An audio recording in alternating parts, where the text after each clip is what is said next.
สปะสัตตานังขอความนอบน้อมแด่องค์สมเด็จพระสัมมาสัมพุทธเจ้าขอน้อมอภิวาทพระสัทธรรมเจ้าขอน้อมนมัสการพระอริยสงฆ์เจ้าขอถวายความเคารพท่านเจ้าคณะพระสังฆาธิการท่านครูบาอาจารย์พระสงฆ์องค์สังฆเจ้าทุกรูปทุกตนทุกองค์ขอเจริญสุขเจริญพรสวัสดีเจริญศีลเจริญธรรมมาอย่างอุบาสกอุบาสิกาผู้มักใฝ่ในศีลในธรรมทุกคนทุกท่านทุกเฒ่าแก่หนุ่มสาวหญิงชายเด็กขาอ่อนน้อยทั้งหลายค่ำคืนวันนี้ตั้งวัดพระธาตุม่อนจอมพอหรือว่าตุลุงดอยวัดพระธาตุจอมพออำเภอเวียงป่าเป้าจังหวัดเชียงรายได้มีโอกาสมาพบปะเยี่ยมเยียนตามกำหนดวันเวลานั่นก็คือทุกคืนวันจันทร์ของเดือนบางเดือนก็มี4 จันทร์บางเดือนก็มี5 จันทร์เดือนพฤษภาคมนี่มี4 จันทร์5 จันทร์ก็เนาะ5 จันทร์วันจันทร์วันนี้วันที่24ญาติโยมทั้งหลายวันที่24เขามาพบมาปะกันในค่ำคืนวันจันทร์ผู้ที่เกิดบังเอิญว่ากำลังเปิดฟังกันใหม่ๆพบปะกันครั้งแรกอีกก็ขอให้ได้หู้นำไว้เนอะตุลุงดอยอำเภอเวียงป่าเป้าได้มาพบปะกับศรัทธาญาติโยมทั้งหลายทุกผู้ทุกคนในคืนวันจันทร์ทุกๆวันตั้งแต่เวลานี้ประมาณ20:08เป็นต้นไปปุ่นไปจนถึงเวลา10 โมง2 ชั่วโมงย่อมเยาะที่จะได้มาพบมาปะกับท่านทั้งหลายเป็นกู้เป็นกิมเป็นเพื่อนแก้เหงาเป็นเพื่อนแก้เหงาเป็นเพื่อนรับดึกรายการสารธรรมเพื่อนคนรับดึกมีสเปเหระเนอะบางทีก็เป็นทุกเป็นตะบางทีก็แกงโหกแกงแคแต่ว่าพยายามสรรหาเนื้อเรื่องราวที่มันเป็นประโยชน์ทั้งในปัจจุบันในอนาคตเอามาฝากมาฝังญาติโยมมาได้ให้เสียความตั้งอกตั้งใจของทางเจ้าภาพใหญ่เจ้าภาพเก้าเจ้าภาพลัก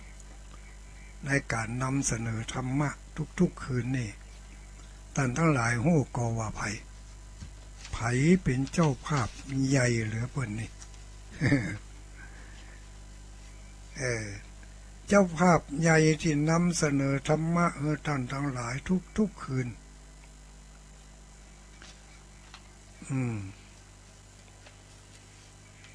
ท่านผู้นั้นก็คือเจ้าของสถานีเจ้าของสถานีทุกตีนะที่เพิ่นออกอากาศสละเวลาอันมีค่าของเพิ่นเวลาเป็นเงินเป็นทองนะเนี่ยโดยเฉพาะอย่างยิ่งเวลาหลังข่าวเนี่ยไผก็ใครได้เวลานี่เพราะข่าวจบแล้วก็นำเสนอรายการอะไรอย่างต่างๆช่วงนี้มันยังมีคนเปิดฟังกันอยู่ถ้าก่อนนั่นก็บอกใครมีฟังบ่มีเวลาถ้าหลังนั่นไปเมิน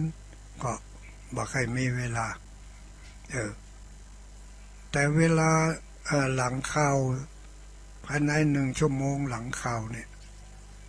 มีคนเปิดฟังกันอยู่ถ้าก่อนนั่นก็บอกใครมีฟังบ่มีเวลาถ้าหลังนั่นไปเมินก็บอกใครมีเวลาแต่เวลาหลังข่าวภายใน1 ชั่วโมงหลังข่าวเนี่ยส่วนมากก็ยังบ่รับกันเถอะบ่รับบ่นอนกันเถอะมี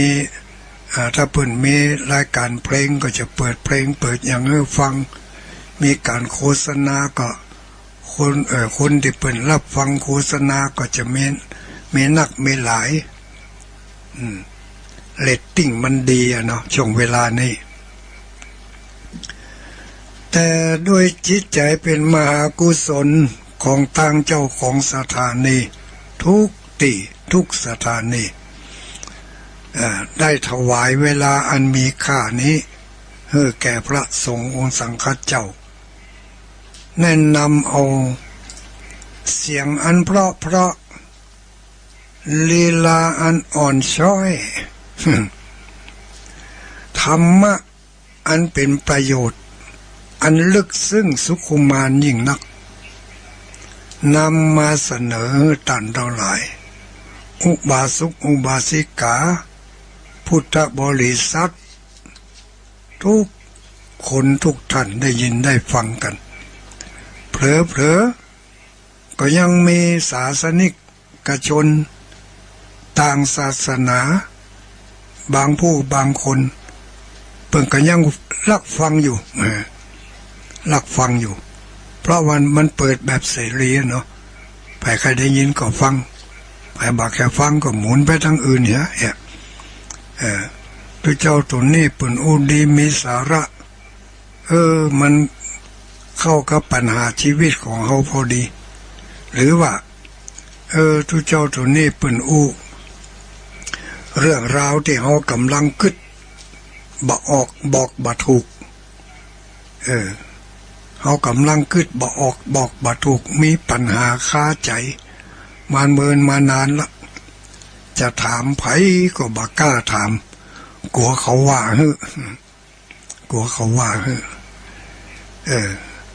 พ่อใหญ่ปุ่นเนี่ยเรื่องตะอี้บ่ได้ก็บ่ฮู้ให้นะเรื่องตะอี้บ่ได้ก็บ่เข้าใจที่จริงแต่ก็คือบ่เข้าใจนั่นน่ะแต่กลัวเสียภูมิกลัวเพิ่นว่ากลัวเสียภูมิก็เลยบ่กล้าท่องกล้าถามไผตั้งแต่วันเกิดปัญหามาจนถึงวันนี้บางคนขำอยู่ในใจเขาน่ะจะเป็น10 ปี20 ปีบางคนขำอยู่ในใจเขาน่ะตั้งแต่เป็นละอ่อนตัวก้นปู่อุ้ยแม่อุ้ยไปวัดเนาะตัวก้นเปิ่นไปเปิ่นใส่ขันดอกก็ใส่ขันดอกเปิ่นใส่ขันศีลก็ใส่ขันศีลเปิ่นตานขันเข้าเอาเข้าใส่บาตรบางคนก็กำแขนแม่อุ้ยปู่อุ้ยใส่บาตรด้วยเปิ่นเป็นละอ่อนนะก็ยังหันอย่างนั้นแต่ก็กึดอยู่ในใจแล้วเนาะแม่อุ้ยเปิ่นว่าไปทำบุญบางทีก็แจกกำกึด บางเติมมันก็กึดใหญ่ขึ้นไปกว่านั้นครับก็กึดขำมันอยู่ในใจก็ไหนว่าไม่อุ้ยว่าไปทำบุญเนี่ยมาได้บุญอย่างสักอย่างปิกมาไปบ่พอเสี่ยงต่างหาก เอาเข้าไปก่อเสี่ยงเอาของกินไปก่อเสี่ยงเอาข้าวตอกดอกไม้ไปก็เอาไปใส่ในขันอย่างมดบานได้อย่างสักอย่างมีถ้วยเป่าหม้อเป่าถลายถลุงเป่าปิกบ้านไม่อุ้ยว่าเปิ่นไปทำบุญแล้วก็ไม่อุ้ยก็ว่าได้บุญได้บุญละอ่อนคนนั่งก็สงสัยเรื่องเล็กๆน้อยๆสงสัยบ่เข้าใจก็ตั้งแต่ตัวไม่อุ้ยไปบ่เข้าใจก็บ่กล้าถามเพียงแต่ว่าขึ้นในใจไหนว่าบุญมีไหนบานอุ้ยได้มาสักเดือก็ตั้งแต่วันนั้นมาจนถึงวันนี้คำถามนั่นก็ยังมีอยู่ในใจยิ่งเมินไปก็ยิ่งบ่กล้าถามไปติ๊กติ๊กติ๊กติ๊กขำโอขำใจพอดีมาได้ยินทุกเจ้าตั้งสถานีวิทยุเปิ่นอู้เรื่องบุญเขาก็สงสัยไหนฟังพอสักคำหรอกบางทีก็อาจจะเกิดกำคืดอย่างอี้ขึ้นมาแล้วก็เลยตั้งใจฟังพอฟังไปเล็กๆน้อยๆบ่ใจก็จะเข้าใจอย่างอันความเข้าใจอย่างอื่นบางเรื่องเขากึดบ่ถึงบ่ได้กึดหาแต่ทุกเจ้าเพิ่นก็เอามาอู้นะเอามาอู้ให้ฟังก็เป็นที่น่ากึดอยู่อู้ให้ฟังแล้วก็เป็นอย่างที่เขาคิดไว้บางอย่างเขาคิดไว้ว่าจะต้องเป็นอย่างนั้นเมื่อมีศีลมีธรรมแล้วจะต้องเป็นคนอย่างนั้นประเภทนั้นเมื่อขาดศีลขาดธรรมแล้วจะต้องเป็นคนอย่างนั้นเป็นคนประเภทนั้นเขาคิดอย่างนี้ก็ถูกแต่รู้แน่ทุกเจ้าเป็นว่าอย่างที่เขาคิดไว้แล้วคนที่ผิดศีลอย่างรุนแรงก็นำมาซึ่งความเป็นโทษเป็นพิษเป็นภัยกับตัวเองไปบ่พอเมื่อตัวเองเป็นพิษเป็นภัยก็เอาพิษเอาภัยที่ตัวเองมีอยู่นั่นมันล้นจากตัวเองก็ซดไปหาคนอื่นด้วยแถมเขาก็ขึ้นอย่างนี้รู้ไหมนะเขาก็ขึ้นอย่างนี้ว่าคนถ้าอย่างบัดดีแล้วตัวเองก็เดือดร้อนไปบ่ปอปาพ่อเดือดร้อนแม่เดือดร้อนสังฆญาติพากันเดือดร้อนไปหมดถึงหมู่ถึงมวลบางเตื้อก็บ่ใจสังฆญาติแบบญาติทั้งสายโลหิตแต่ก็มีความเป็นญาติกันตั้งธรรมตั้งความรู้สึกความคุ้นเคยความสนิทสนมกันอย่างที่ว่าวิสาสาปรมายาตินะความคุ้นเคยเป็นญาติอย่างยิ่งแต่พอคนที่เขานับมาเป็นญาตินั่นเมื่อเขาได้ไปทำในสิ่งที่บดีเดือดร้อนสร้างความทุกข์ให้แก่เขาแล้วยังบ่พอเขาเป็นญาติวิสาสาปรมายาติก็รู้สึกว่าเป็นทุกข์ลำบากใจกับเขาไปบ่ใจน้อยเหมือนกันอันนี้ก็เรียกว่าคนผิดศีลคนได้ลุล่วงอำนาจของความหันแก่ตัวหันแก่ได้หันแก่ใจตัวเองเป็นใหญ่บ่ได้คำนึงถึงคนรอบข้างจะเนี่ยอะยังจะทำอะยังก็เอาเขาว่าแหละคนอื่นบ่เกี่ยวข้าจะทำให้ยังความสุขลูกความสุข กับความต้องการน่ะใครเนี่ยใครทำมาแต่เมินแล้วหรอกำลังมาได้เนี่ยได้ทำแบบเดียวนี่อย่างอีกก็มีเพราะเมื่อก่อนนั่นจะทำก็เนี่ยบ่ได้อันดับแรกก็ผู้รักผู้ใหญ่เบื่อเนี่ยเบื่อทำพอยิ่งใหญ่ขึ้นมาจำน้อยหนึ่งจะทำอย่างนั้นแต่บ่มีโอกาสบ่มีโอกาสที่จะได้ทำได้ก็ฝังใจอยู่ก็ใครทำอยู่ทั้งที่หูอยู่เพิ่นว่ามันบ่ดีวันบ่ดีก็ยังใครทำอยู่ใครลองพอสักเตือได้เนาะพอได้โอกาสประสบพบโอกาสอันเหมาะอันดีจัดการลงมือทำทันทีพอทำทันทีก็ได้ผลทันทีค่ะผลนั่นก็คืออะไรอย่างเดี๋ยวค่อยว่ากันต่อตอนนี้ขอรับโทรศัพท์เอกเจริญพร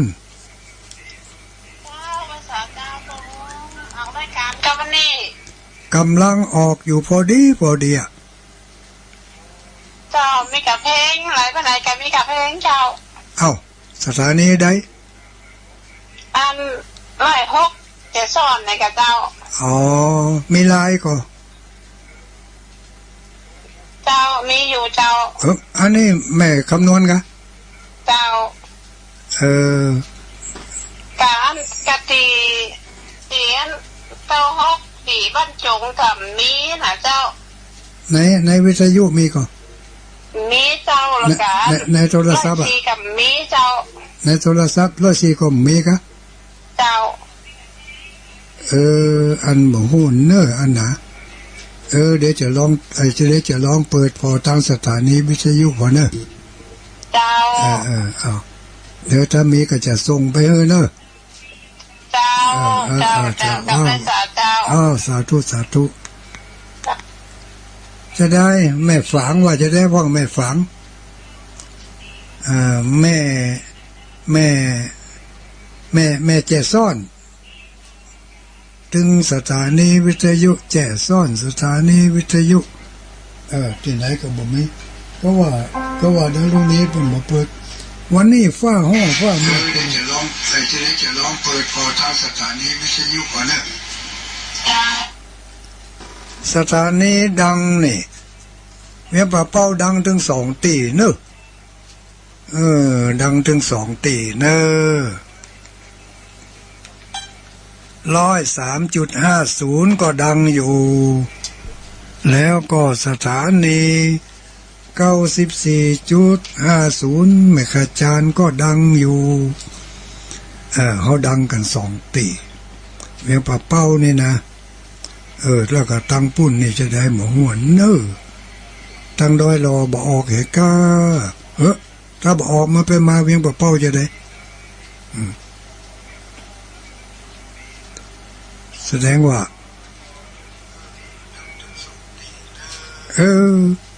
ดอยรอก็ดังกะนี่ลูกอันก็เป็นตาฟ้าขาแหลมตังบางปานบุญเนาะตั้งเมืองปานมันเมืองฝางว่าได้เมืองฝางปกติดีเนี่ยเมืองฝางปกติดี100.25ปกติดีอันนี้ก็ไม่มีปัญหาทั้งพะเยาว่าได้พะเยาพะเยาส่งไลน์มาแล้วสักไลน์แล้วอันนี้แม่จงดีส่งไลน์ลูกเมืองฝางมาปกติดีไหลไปเขาคิดเขาควายบ่ป้าวะกูเตือก็เคยฟังที่ห้านเนาะ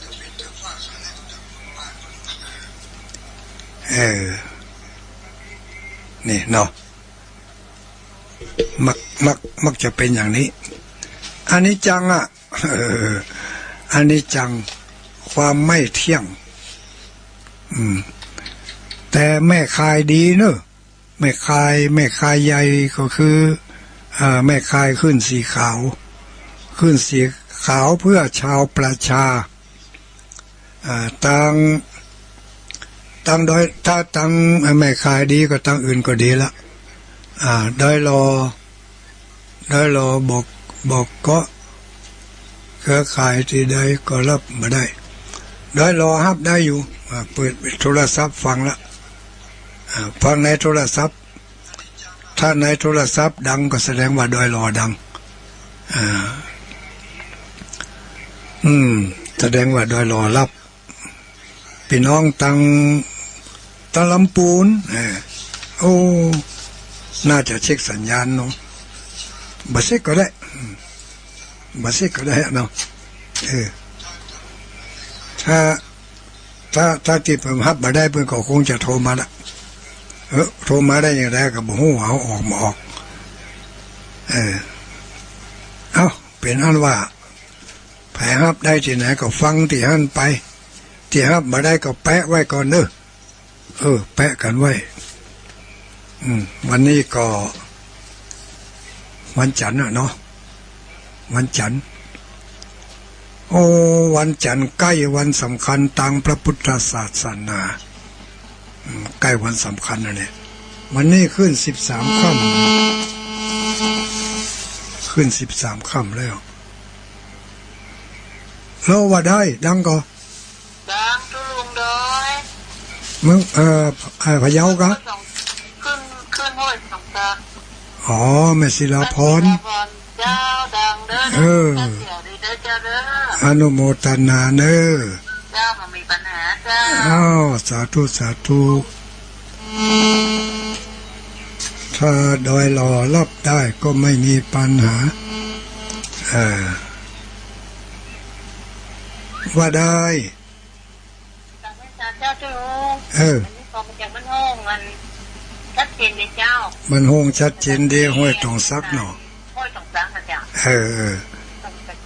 ชัดเจนเลยเจ้าอนุโมทนาสาธุวิทยุคนรักพะเยาไม่ออกเจ้า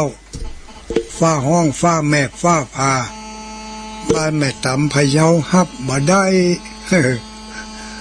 แม่ตำพะเยาฮับบ่ได้แสดงว่าตั้งพะเยาตั้งเจริญพรบ้านไหนร้อ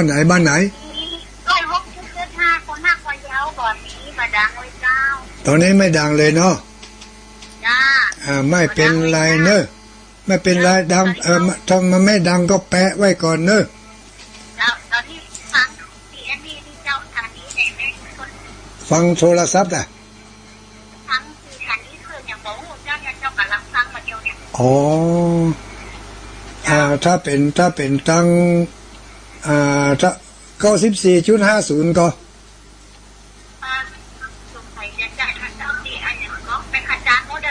แม่ขจานโมเดิร์นนี่พักมันดังไปถึงพะเยาอยู่เนี่ย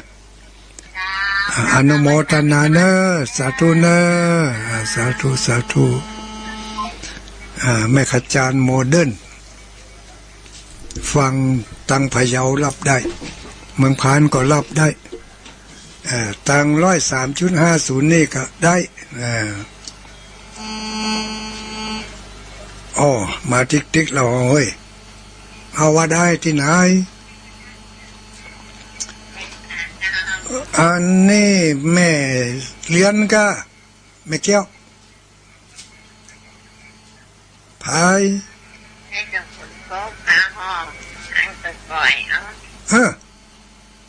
ฝนตกฟ้าห้องตัวอีจะได้กินเห็ดแดงแล้วกันนั่น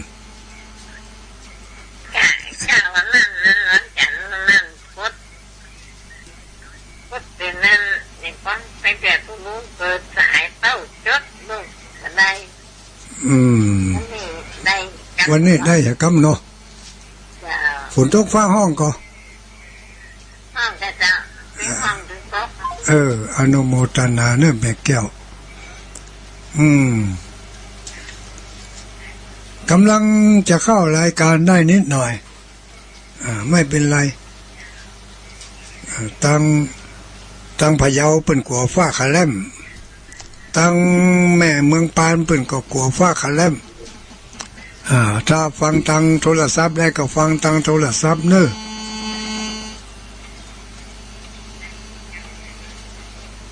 เจริญพรว่าจะได้ถ้าคุณไม่เลือกโดยรอนะแต่คุณโดยรอได้รอครับได้อยู่ได้อยู่ครับของดาวลูนี้เนาะเจ้าของอันนี้นะห้วยตรงซักห้วยตรงซักอะห้วยตรงซักมาถึงได้รอกะที่วันผมว่าห้วยตรงซักไม่จ้ะกินก่อยเนาะขึ้นน้ำปิงแล้วเนาะอนุโมทนาเนอสาธุสาธุโดยรอก็ได้แล้วลำพูนก็ได้แล้วพะเยาก็ยังอยู่พะเยาก็ฮับของปนสุวรรณแม่ขจารย์โมเดิร์นเรดิโอเนอะถ้านี่ก็โทรศัพท์บอกให้กันก็ได้หมุนขึ้นมาแถม103.50 103.50นี่ก็น่าจะฮับได้ห้วยแต่มันเติกโดยหมอกบางทีมันข้ามไปไกลเพราะมันโดยหมอกมันใกล้ลำไปสะต้อนถึงดอยหมอกปิกคืนมาอันนี้เกาะของดารุณีเวียงป่าเป้าฮับมี2คลื่นรับสัญญาณของพระสงฆ์องค์สังฆเจ้าถวายเวลาอันเป็นมหากุศลเวลาอันมีค่าหาประมาณบ่ได้ถ้าเอาไปคิดเป็นราคาสินค้าแล้วหลายบาทหลายสตางค์ญาติโยมทั้งหลายถ้าหันแกว่าจะเอาสตางค์นะก็ทุเจ้าก็ไม่ได้อ้วกนะเพราะทุเจ้าเขานี่บ่มีศักยภาพเพียงพอที่จะไปตั้งเป็นสถานีให้มันกว้างใหญ่ไพศาลอย่างกับที่คลื่นต่างๆที่เป็นรับอยู่ในเวลานี้ให้มันได้กว้างขวางอย่างนี่มุสิดที่อย่างตั้งเชียงใหม่ก็มีวัดฝายหินเนาะแล้วก็วัดห้วยตองซักนี่อันนี้ก็หัวเมืองใต้เมือง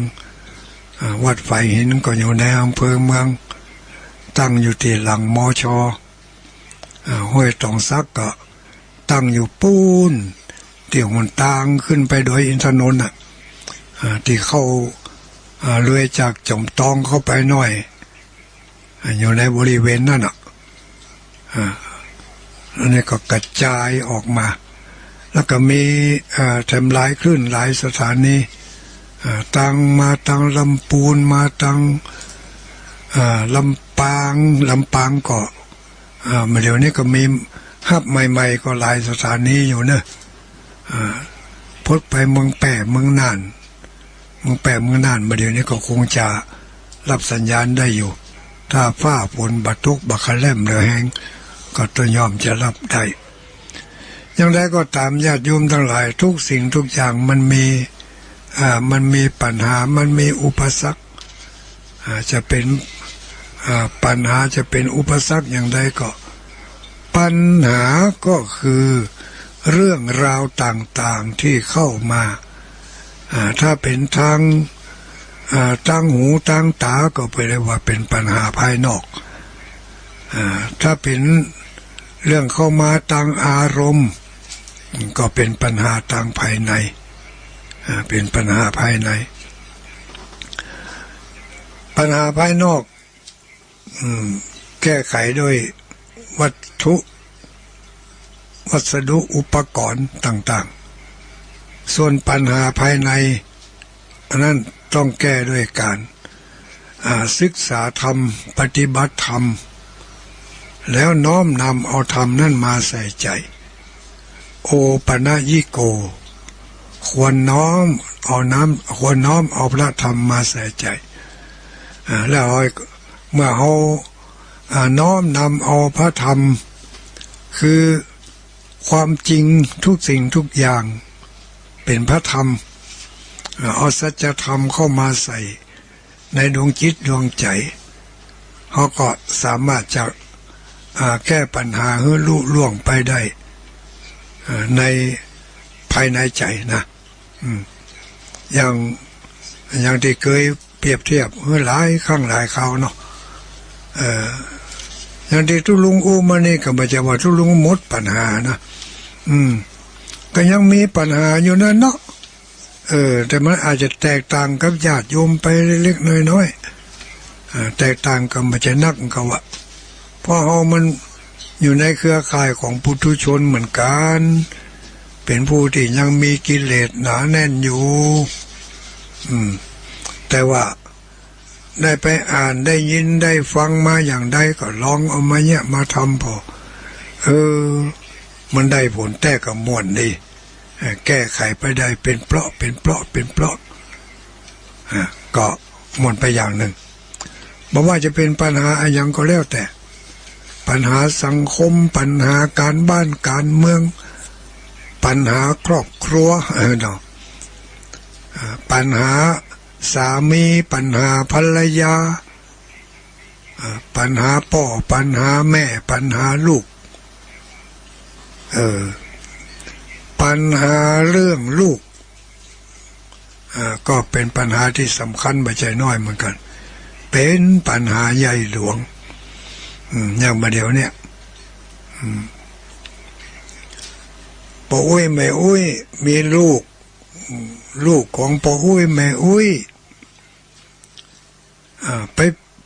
ไปสร้างลูกมาแถมลูกของเขาในเมื่อเขาสร้างลูกมาแล้วสมัยพ่ออุ้ยแม่อุ้ยสร้างลูกมาเลี้ยงกันไปอยู่กันไปกินกันไปบ่มีปัญหาน้อยนักที่จะเอาลูกไปให้แม่อุ้ยพอก้อยแล้วก็บ่แจ้เอาไปให้พอก้อยก็บ่แจ้เอาไปให้พอวันค่ำคืนหุ่งวันนี้วันผูกวันฮือพอติ๊กเลี้ยงติ๊กเอาเข้าละอ่อนนั่งก็เลยห้องพ่ออุ้ยแม่อุ้ยเป็นพ่อเป็นแม่ไปอย่างอีกก็มีแล้วก็มาห้องพ่อห้องแม่ตัวพ่ออุ้ยแม่อุ้ยห้องสมมุติว่าพ่ออุ้ยแม่อุ้ยมีลูกเบาไปมีภรรยาไปมีภรรยาหมูอาจจะไปทำงานด้วยกันไปได้ไปเสียกันปุ่นอยู่ด้วยกันจนเกิดลูกออกมาพอเกิดลูกออกมาบ่มีเวลาที่จะเลี้ยงดูแน่ๆมันก็ออกมาแล้วเลี้ยงดูบ่มีเวลาพอคอยก็เลยเอาลูกนั้นมาฝากพ่ออุ้ยแม่อุ้ยกะเอามาฝากตั้งแต่น้อยบางคนยังอยู่ในเดือนอยู่เลยเอามาฝากพอเอามาฝากพ่ออุ้ยแม่อุ้ยกับหลานเนี่ยเนาะฮักลูกพอประมาณฮักหลานเหลือขนาดเนี่ยมันจะเป็นอย่างนั้นก็ฮักหลานเนี่ยผูกพันกันเข้าฮักกันเข้าทีนี้ถ้าลูกของถ้าพ่อแม่ของละอ่อนนั่นมันมาแอวบ้านมันเข้ามาพ่ออุ้ยแม่อุ้ยก็ห้องพ่อห้องแม่มันว่าไอ้น้อยอีน้อยไอ้นั่นไอ้นี่ก็ว่ากันไปพอละอ่อนน้อยได้ยินพ่ออุ้ยแม่อุ้ยมันห้องพ่อมันว่าบานั่นบานี่เอาไปเอามาห้องตัวพ่ออุ้ยแม่อุ้ยมันบานั่นบานี่บักแก้วบักจันบักสมเนาะคนรุ่นพ่ออุ้ยแม่อุ้ยนี่ใจภาษามันเป็นภาษามาเก่าอยู่ลูกบักจันอิทิปอิมีเนาะทีนี้หลานน้อยก็ห้องตัวเองบักจันอิทิปอิมีแล้วทีนี้ ผู้เป็นพ่อเป็นแม่ก็บอกว่าอย่างเพราะอย่างมันเป็นละอ่อนมันเป็นละอ่อนมันบอกสั่งไปบ่พอถือเป็นเรื่องตลกไข้หัวด้วยทำห้องพ่อห้องแม่มันไอแล้วปุ้ยไม่อุ้ยก็ว่าอย่างเผลอบางทีหันเป็นเรื่องตลกไปละอ่อนมันอู้เก่งนิยมชมเชยมันไปเลยบ่ได้แบ่งได้แยกละจังมันหลายเตื้อเข้าเอาเข้าก็ยังว่ามันบ่าวมองหันความสำคัญของพ่อของแม่บ่เป็นพ่อเป็นแม่แล้วเป็นแขกผู้หนึ่งเท่านั้นเองที่มาบ้านแล้วก็พ่อแม่มันก็คือพ่ออุ้ยแม่อุ้ยฮักเลี้ยงดูถนอมกล่อมเกลี้ยงเลี้ยงมาจนใหญ่ทุนโตเลี้ยงไปจนได้ส่งเข้าการศึกษาเล่าเรียนความผูกพันความสัมพันธ์ที่มีต่อกันระหว่างพ่อแม่ลูกก็เลยจางไปในที่สุดก็หายไปก็เลยมีแต่พ่ออุ้ยแม่อุ้ยที่จะเป็นพ่อเป็นแม่ของเขาอันนี้ความผูกพันมันหายต่อมาก็เป็นปัญหาสังคมที่ติดตามมาเพราะว่าในสังคมปัจจุบันนี้พ่อแม่ต้องออกไปทำงานนอกบ้านหารายได้จะเลี้ยงจุนเจือซึ่งกันและกันบ่เหมือนคนตะกอนนี่เพิ่นมีงานในบ้านมีลูกมีหลานก็สืบต่อกันไปฉะนั้นคำมาลูกเจ้ามาถ้าบอกไปโรงเรียนก็ไปตัวพ่อตัวแม่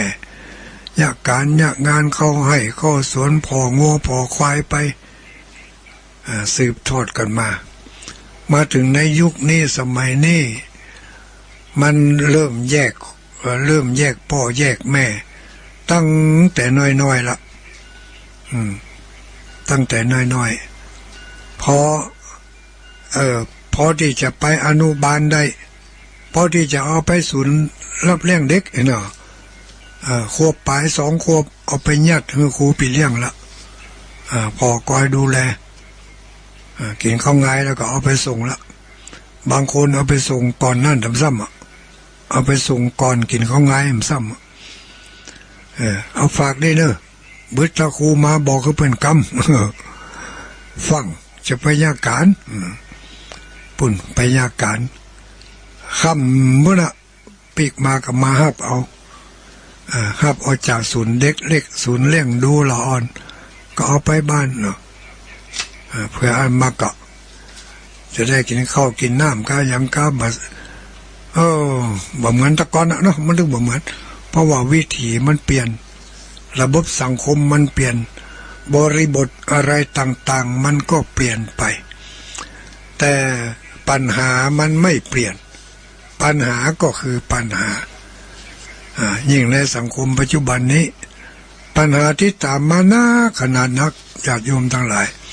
เพราะฉะนั้นเราจะต้องเรียนรู้ศึกษาเพื่อเข้าใจในปัญหาต่างๆบอกว่าจะเป็นพ่อเป็นแม่ก็ดี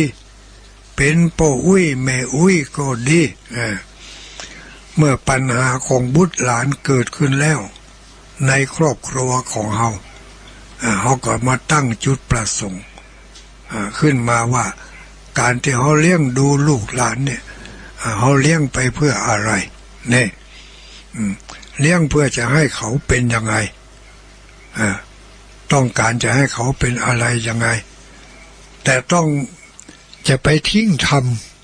จะไปทิ้งละศีลละธรรมถ้าละศีลละธรรมเห็นแล้ว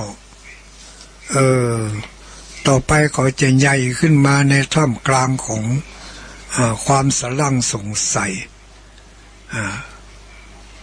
บ่มีจิตใจที่ปลูกฝังด้วยศีลธรรมคุณธรรมแม่อุ้ยพ่ออุ้ยฮักลูกฮักหลานอันนั้นเขาบอกว่าเพราะมันเป็นสัญชาตญาณอย่างหนึ่งมันเป็นความต้องการอย่างหนึ่งเป็นสัญชาตญาณก็คือ บอกว่าลูกไผ่ทั้งนั้นแมวมันก็ฮักลูกแมวนกมันก็ฮักลูกนกคนมันก็ฮักลูกคนอันนี้เป็นสัญชาตญาณแต่ความต้องการ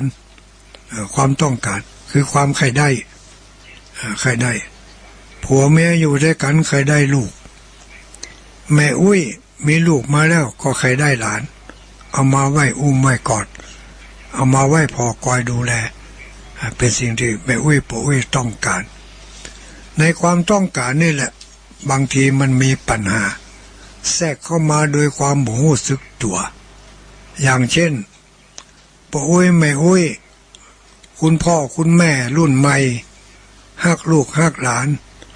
ฮักขนาดนักฮักจนกระทั่งว่าจะเอาอะไรก็ให้ได้ทั้งนั้นนอกจากเดือนและดาวให้ไม่ได้อย่าลืมนะว่ามนุษย์หรือว่าคนมันเคยได้อย่างใดแล้วถ้ามันเกิดบ่ได้ขึ้นมาเนี่ยมันยุ่งนะมันยุ่งนะแล้วทีนี้แหละเขาจะต้องฝึกต้องมีศีลมีธรรมต้องมีธรรมะเข้ามาคอยประคับประคองการขจัดปัญหาที่มันจะติดตามมาก็คือเมื่อมันไม่ได้สิ่งใดอย่างที่มันเคยได้เขาจะต้องให้มันได้เรียนรู้ว่าเมื่อบ่ได้ก็คือบ่มีเมื่อบ่มีนั่นควรจะทำใจอย่างใดควรจะวางตัวอย่างใดอันนี้เป็นหน้าที่ของปู่อุ้ยแม่อุ้ยจะต้องบอกต้องกล่าวให้เขาหูแต่ต้องบอกต้องกล่าวในขณะที่เฮายังมีได้ได้ไม่ใช่ว่าไปสอนเอาตอนที่มันบ่มีอย่างจะ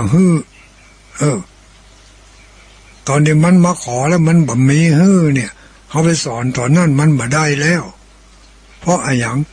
เพราะว่าประตูใจมันปิดเสียแล้วประตูใจประตูหูมันปิดมันไม่ยอมรับอย่างอื่นทั้งนั้นมันจะเอาอย่างเดียวขอให้ได้ถ้าไม่ได้เดี๋ยวรู้ผลเนี่ยขู่เลยล่ะจะก็บ่เผลอมันถามแม่มันถามไม่เอาไปยังบาต้องถามไอ้แม่จะก็บ่นี่ถ้ามันถึงขั้นนี้มาแล้วแสดงว่ามันเกินที่เขาจะไปสอนเกินที่เขาจะไปฮักดามพระด้วยเขาเพราะว่าตั้งแต่ไหนแต่ใดมาแล้วเขาบักเคยสอนบักเคยบอกบักเคยเขาหู้ว่าความบ่มีนั่นคืออะไรความผิดหวังนั่นคืออะไรความไม่อร่อยนั่นมันเป็นอย่างใดความที่บ่ได้ดังใจนั่นมันเป็นอย่างใดมันเป็นสุขกับเป็นทุกข์เขาบ่เคยหาโอกาสหาเวลาที่จะสอนเขาเลยเมื่อเป็นอย่างนี้พอถึงเวลานั่นมาปุ๊บเขาจะไปสอนจะไปบอกมันสอนบ่ได้เพราะว่าเป็นภาชนะฝาปิดเสียแล้วมันปิดฝาก็ล่มท่มไว้แล้วปิดประตูใจเมื่อปิดประตูใจแล้วคำสอนต่างๆที่จะป้อนให้มันบ่เอาแล้วเพราะมันจะเอาสิ่งที่มันกำลังมาทวงถามในเวลานี้เพราะฉะนั้นญาติโยมหมู่เฮาทั้งหลายโดยเฉพาะอย่างยิ่งรุ่นที่ฟังอยู่เนี่ยเป็นรุ่นที่มีลูกมีหลานมีเหลนบางรุ่นบางคนก็มีเหลนเนาะเหลนก็คือลูกของลูกลูกของเฮาเป็นลูกของลูกเป็นหลานเนี่ยลูกของหลานก็เป็นเหลนคนรุ่นนี้ตันได้หันเหลนนักอยู่คนรุ่นก่อนนี่เมินจะได้หันเหลนเนี่ยเตือแต่บัดเดี๋ยวนี้เบาโว้ยตันอย่างพอหันเหลนละเหลนนี่ผู้ที่เป็นลัก ใช้ของครอบครัวก็คือปู่อุ้ยแม่อุ้ยปอมอนแม่มอนเป็นหลักใจของครอบครัวถ้าหากว่าวางเนื้อวางตัวเหมาะสมเป็นคนมีศีลมีธรรมพูดจริงทำจริงก็กลายเป็นคนมีศีลมีธรรมเป็นที่เคารพยำเกรงลูกหลานจะประพฤติอันใดจะทำอันใดที่มันผิดแปลกไปจากพฤติกรรมของปู่อุ้ยแม่อุ้ยปอมอนแม่มอนก็เกิดความยำเกรงเพราะว่าปอมอนแม่มอนฮักมาตั้งแต่น้อยๆแล้วก็เอาอกเอาใจพอประมาณบ่เอาอกเอาใจจนเกินไปชนิดที่ว่าจะเอาอย่างได้หมดบางคนนี่ถึงกับว่าลูกหลานจะไปห้ามไปเฮียนจะไปฝึกการฝึกงานบ่ต้องไปบ่ต้องเนี่ยยังสักอย่างบ่ต้องทำการทำงานละถึงมื้อถึงวันนี้ทรัพย์สมบัติเข้าของเงินทองมีอยู่เนี่ยเสี่ยงกินมึงนี่ก็กินบ่เสี่ยงกินบ่หมดนะก็เลยลูกหลานก็เลยบ่ได้ความวิชาความรู้ก็เลยเที่ยวเตะยังทำยังก็ไปตามความต้องการของเขาโดยที่ว่าเขาบ่ได้ไปป้อนวิชาความรู้ให้เขาในที่สุดเมื่อหมดบุญของปู่อุ้ยแม่อุ้ยไปเหลือพ่อแม่ผู้สืบทอดมรดกพ่อแม่จัดการมรดกบดีลูกหลานมาคอยแบ่งคอยแย่งคอยลูกคอยชิงเอาเพราะมันได้ง่ายเมื่อได้ก็กินง่ายจ่ายโอยไปเมื่อมาได้ก็ขู่เอาเข็นเอาแต่ถ้าหากว่าในครอบครัวใดที่มีศีลธรรมอยู่ในจิตในใจศีลธรรม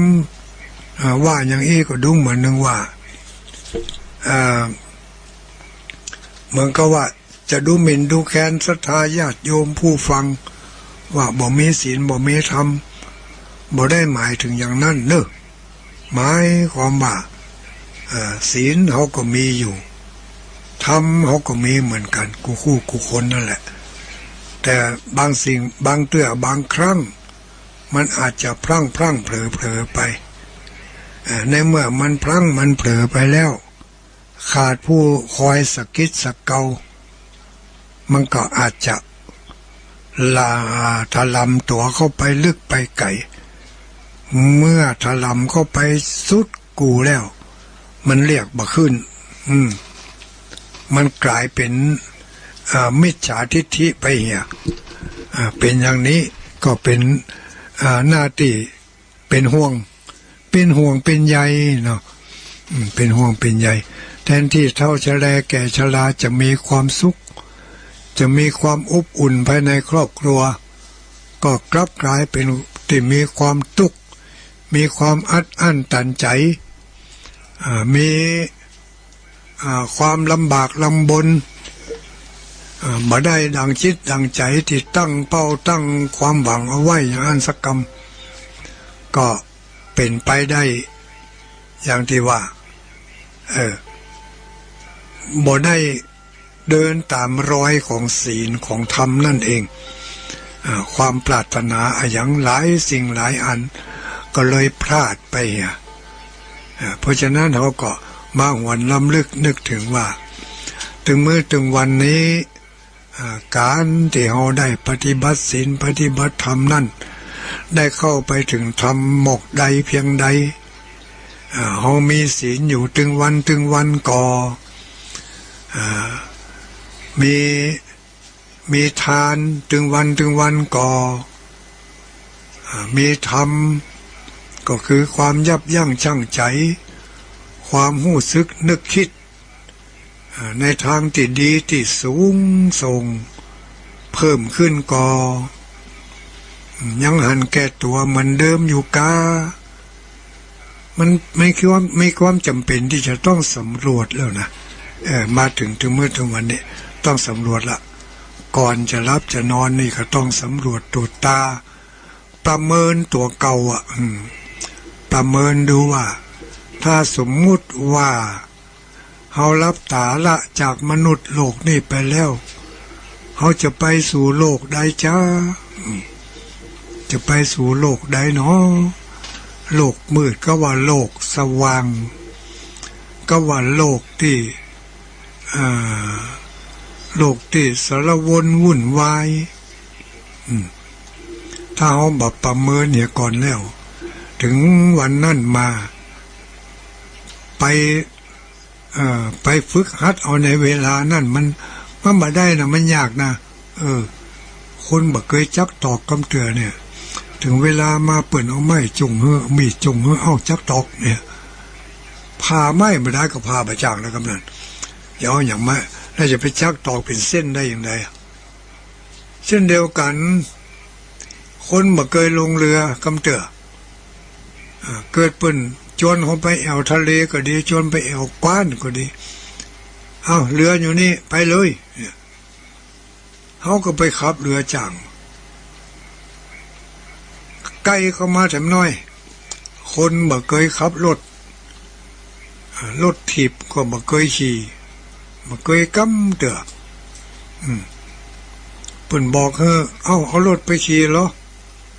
ขี่รถก็ขี่บ่ได้ขี่บ่จ่างอย่างที่เขาเล่าตลกให้ฟังว่าใจป้าเอ้ยไปเอาเกียร์ปุ่นบ้านเหนือปุ่นเอามาแล้วรถไม่ให้นะเอาไปให้ตัวเนอะรถถีบอยู่ฮะน่ะป้าเอ้ยก็ยู่รถถีบไปจนถึงบ้านเหนือได้เกือมาก็ยู่รถถีบปิกขึ้นมาแถมโปโตเปิ่นรอท่าในงานจะเอาเกลือมาใส่แกงมันก็ยังมาเจ้าว่าป้าเอ้ยเนี่ยบ่มาเต้าบ่เดียวแทนที่มันจะสัก2 นาทีมันปิกมาถึงแล้วอันนี้ที่ไหนได้จะเป็นเกินชั่วโมงยังมาบ่ถึงเดี๋ยวนี้เพื่อมันมาถึงอิดหัวกำถุงเกลือเกลือก็มึงอย่ามาเจ้าว่าก็บ่จ้าได้ยังไงก็จ้าก็รถ5นี่ก็รถหยังก็สุขอบอกกูเอารถไป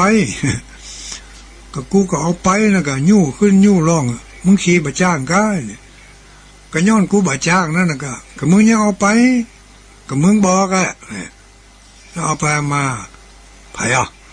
ไผเป็นคนผิดกันแน่เพิ่นบอกว่าเอารถไปมันก็เอารถไปแต่มันขี่บ่จ้างมันบ่ขี่มันยู่ไปเอาหมู่เฮาทั้งหลายญาติโยมเฮาประเมินตัวเฮามากน้อยแค่ไหนแต่เมื่อถึงวันนี้สำรวจตรวจตาเอาจั่งมาจั่งพอก็ว่าระวัง